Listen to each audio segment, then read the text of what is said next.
बायज़ीद बुस्तामी बड़े औलिया अल्लाह में से थे, लेकिन जब इनका इंतकाल हुआ तो किसी ने ख्वाब में देखा और पूछा, हज़रत अल्लाह ने आपके साथ क्या मामला फरमाया?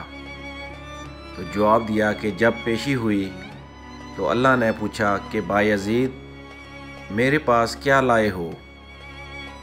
तो मैंने कुछ देर सोचने के बाद कहा कि ए अल्लाह, कोई इबादत इस लायक नहीं कि तेरी बारगाह में पेश कर सकूं। सब में ऐब व कसूर हैं, अलबत्ता तेरे लिए तौहीद लाया हूँ, क्योंकि मेरा अकीदा तो मजबूत था कि तू है सब कुछ करने वाला, नफ़े का मालिक, नुकसान का मालिक, मुश्किल कुशा, हाजत रवा। इसलिए मेरी जानिब से आपके लिए तौहीद का ख़ास तोहफ़ा पेश है। मैं आपके लिए तौहीद का तोहफ़ा लाया हूँ। फरमाते हैं कि अल्लाह ताला ने फरमाया, अच्छा तौहीद लाए हो, ज़रा दूध की रात वाला किस्सा याद करो।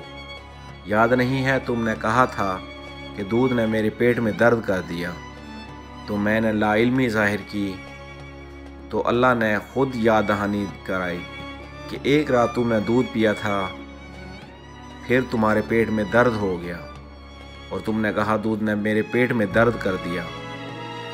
बताओ, दर्द मैं पैदा करता हूँ या दूध पैदा करता है? क्या यही तुम्हारी तौहीद है जिसको तुमने हमारी बारगाह में पेश किया है?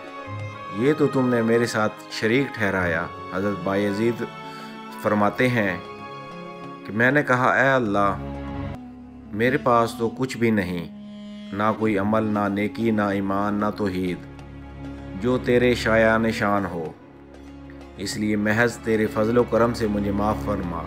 हज़रत बायज़ीद फरमाते हैं कि अल्लाह ने अपने फ़ज़ल से मुझे माफ़ कर दिया।